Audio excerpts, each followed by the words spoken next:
Hello दोस्तों, welcome back to my YouTube channel B K tech roots. Array series को continue करते हुए आज जो क्वेश्चन हम करने जा रहे हैं वो है टू सम। इस क्वेश्चन में हमें एक नम्स एरे दिया है जिसमें इंटीजर्स हैं और एक दिया है हमें टारगेट। हमें जो आउटपुट रिटर्न करना है वो करना है return indices of the two numbers such that they add up to target. Means हमें एक वेक्टर में दो नंबर्स रिटर्न करने हैं, बेसिकली दो इंडेक्सेस रिटर्न करनी है और वो इंडेक्सेस होंगी दो नंबर्स की जिन दो नंबर्स को ऐड ऑन करके हमारा टारगेट आना होगा। एग्जाम्पल को लेके समझते हैं। फर्स्ट एग्जाम्पल इज जो हमें एरे गिवन है उसमें वैल्यूज हैं 2, 7, 11 और 15। यहाँ के केस में जो हमें टारगेट दिया है वो है 9। अब मुझे यहाँ पे दो ऐसे नंबर देखने हैं जिनका टारगेट 9 आ रहा होगा, मीन्स जिनको सम करके हमें 9 मिल रहा होगा। तो यहाँ पे हमारे जो दो नंबर्स हैं वो है 2 और 7। यहाँ पे मैं इनकी इंडेक्स भी लिख लेती हूँ इनके नीचे, जैसे कि यहाँ पे 2 की है 0, 7 की है 1, 11 की है 2 और 15 की है 3। तो यहाँ पे अगर मैं देखूँ, अभी मैंने जो दो नंबर्स लिए वो लिए 2 प्लस 7, जो मेरा टारगेट बना रहे हैं 9। और मैं इनकी इंडेक्सेस देखूं तो वो आएगी 0 और 1। यही मेरा आउटपुट है। बस यहाँ पे मुझे इन दोनों नंबर्स को, बेसिकली जो इंडेक्सेस आई हैं उन दोनों को एक वेक्टर में डाल के और रिटर्न कर देना है, क्योंकि यहाँ पे मैं अगर देखूं तो हमारा रिटर्न टाइप है वेक्टर ऑफ इंट, बेसिकली एक एरे जिसमें दो इंटीजर्स हैं। तो यहाँ पे अभी हमने ये तो देख लिया कि क्वेश्चन में करना क्या है। अभी देखते हैं हम ये कैसे करने वाले हैं। यहाँ पे जो अभी अप्रोच मैं ये करने वाली हूँ वो है brute force approach. Optimal approach भी हम इसका करेंगे नेक्स्ट वीडियो में, जो कि इसी एरे लिस्ट का एक पार्ट होगा, इस एरे सीरीज का एक पार्ट होगा। तो यहाँ पर अभी ब्रूट फोर्स को करते हुए सबसे पहले मैं इस एरे का नम्स एरे जो दी है उसका एक साइज लेते हैं। जैसे यहाँ पे 4 है, यहाँ पे 3 है, तो हमें पता है यहाँ पे हम साइज इंट एन एन मैंने जो वेरिएबल लिया है जिसमें मैं नम्स का साइज स्टोर करूंगी। नम्स क्योंकि यहाँ पे ऑलरेडी लिखा हुआ है नम्स डॉट साइज, ये कोड है हमारा सी प्लस प्लस में। यहाँ पे हम लिखते हैं nums डॉट साइज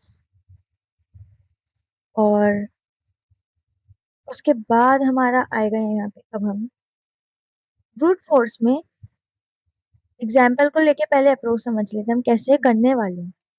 यहाँ पर सेकंड एग्जाम्पल लेती हूँ मैं, 3, 2, 4। मेरा टारगेट यहाँ पर है 3 to 4 के केस में 6। तो मैं यहाँ पे एक एलिमेंट लूंगी, उसके बाद जो बचते हुए एलिमेंट है उन्हें उसमें ऐड करूंगी और देखूंगी क्या वो टारगेट के बराबर आ रहा है। जो नंबर ऐड ऑन करा के टारगेट के बराबर आ जाएगा उसके इंडेक्सेस मैं अरे में स्टोर करा लूंगी। बेसिकली जैसे कि सबसे पहले अगर मैंने 3 लिया, तो मैं अगर यहाँ पे 3 ले लेती हूँ तो 3 के साथ मैं 2 को ऐड करा के देखूंगी। तो यहाँ पे सबसे पहले मैं 3 प्लस 2 देखूंगी क्या मेरा वो टारगेट के बराबर आ रहा है, नहीं। तो फिर मैं 3 जो कि ऑलरेडी मैंने एलिमेंट लिया हुआ है उसके बाद में उसमें मिलाऊंगी 4। तो यहाँ पे दूसरा जो केस बनेगा वो बनेगा 3 प्लस 4। क्या ये टारगेट के बराबर आ रहा है, नहीं। तो अब हम यहाँ पे 3 को ड्रॉप कर देंगे और जाएंगे नेक्स्ट एलिमेंट में जो कि है 2। तो अब हम लेते हैं 2 से। अब मैंने जब यहाँ पे 2 को लिया है एलिमेंट, तो जो 2 के आगे जितने भी एरे में एलिमेंट्स होंगे हम उनको ऐड ऑन करा के देखेंगे। अभी इस वाले एग्जाम्पल में 2 के आगे से 4 आ रहा है, तो हम यहाँ पे 2 प्लस 4 देखेंगे भाई, क्योंकि 2 के पीछे वाला एलिमेंट तो ऑलरेडी हम ऐड ऑन पहले ही करा चुके हैं। तो अब हम जिस एलिमेंट पे हैं आगे वाले एलिमेंट में और चेक करा के देखेंगे क्या वो टारगेट के बराबर आ रहा है। तो यहाँ पे 2 प्लस 4 लिया, इसको ऐड ऑन कराया 6, यस, ये हमारा टारगेट से मैच कर गया। तो बस यहाँ पे 2 और 4 की जो इंडेक्सेस हैं उसको हम एरे में भेज देंगे। जैसे कि यहाँ पे 2 का इंडेक्स क्या है 1 और 4 का इंडेक्स है 2, तो यहाँ पे हमारा जो आंसर हो जाएगा वो हो जाएगा 1, 2। ये क्या आप देख सकते हो। तो यहाँ पे ब्रूट फोर्स अप्रोच कर रहे हैं, तो यहाँ पे हम लगाएंगे nested for loop. Nested for loop इसलिए क्योंकि जैसे अभी मैंने यहाँ पे अप्रोच देखी कि हम सबसे पहला एलिमेंट ले रहे हैं, उसके बाद जो उसके आगे वाले एलिमेंट है उसको एक एक करके लेकर उसके सम करा के देख रहे हैं क्या वो टारगेट के बराबर आ रहा है या नहीं आ रहा है। तो पहला वाला जो हम फॉर लूप रन करेंगे वो एलिमेंट्स को लेंगे दूसरे वाले फॉर लूप से, हमें के एलिमेंट को लेंगे और उससे एड ऑन सम करा के देखेंगे। तो सबसे पहले हम फॉर लूप लिख लेते हैं। For int I is equals to 0, 0 से इसलिए क्योंकि हमें पहले एलिमेंट की इंडेक्स लेके चलना है और हमें पता है हमें पूरे फॉर लूप में ट्रैवर्स करने वाले हैं। तो हम यहाँ पे लेंगे आई लेस देन एन तक, आई प्लस प्लस, जो दूसरा वाला फॉर लूप लेंगे, नेस्टेड फॉर लूप जो लेंगे, जे लिया अगर मैंने, अभी मैंने देखा कि मैं जिस एलिमेंट पे खड़ी हूँ मैं उसके आगे वाले एलिमेंट्स को उसमें ऐड ऑन करा के देखूंगी। तो अगर मैं यहाँ पे आई पे हूँ, इसकी इंडेक्स आई है, तो जो मेरा दूसरा फॉर लूप होगा वो हमेशा आई प्लस वन से चलने वाला है। तो यानी मैं जे की वैल्यू जो यहाँ पे चलाऊंगी वो आई प्लस वन से चलाऊंगी, लेकिन ये भी एंड तक जाएगा तो इसलिए एन जे प्लस प्लस। अब यहाँ पे हमारी मेन कंडीशन इफ कंडीशन आने वाली है कि क्या नम्स की ये वाली इंडेक्सेस के एलिमेंट्स को ऐड करा के टारगेट के बराबर आ रहा है। If nums of I plus nums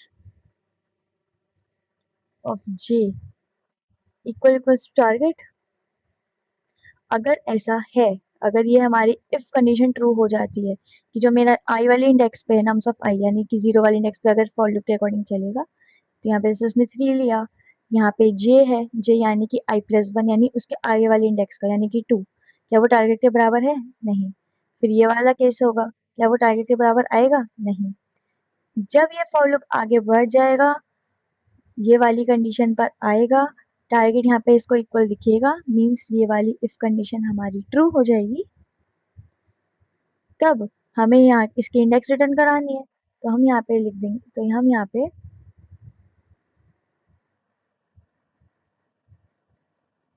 return, हाँ तो यहाँ पे रिटर्न करा देते हैं एरे, इसलिए कर्ली ब्रेसेस लगाए हैं। एरे में क्या जानी है? इंडेक्स।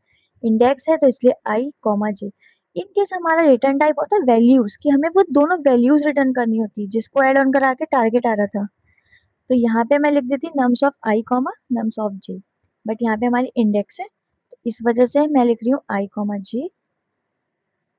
अच्छा, इनकेस यहाँ पे कुछ भी ये ट्रू नहीं होती है कंडीशन, तो हमें in the end blank index return return करानी पड़ेगी।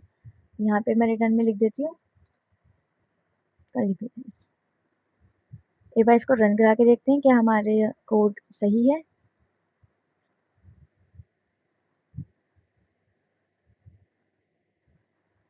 हमारे तीनों केसेस सक्सेसफुली पास हो गए हैं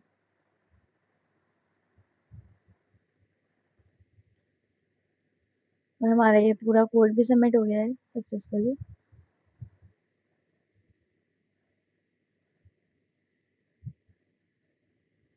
तो अब बात करते हैं इसकी स्पेस और टाइम कॉम्प्लेक्सिटी की।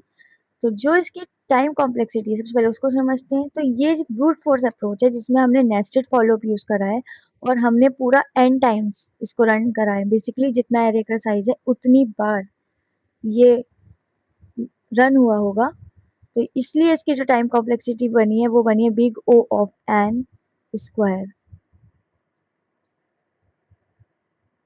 और जो इसकी स्पेस कॉम्प्लेक्सिटी है, क्योंकि हम यहाँ पे बस ऑक्सिलरी स्पेस यूज कर रहे हैं जो कि हमने वेरिएबल लिया है नॉर्मली, इसलिए यहाँ पे की जो स्पेस कॉम्प्लेक्सिटी बन रही है वो है बिग O ऑफ वन।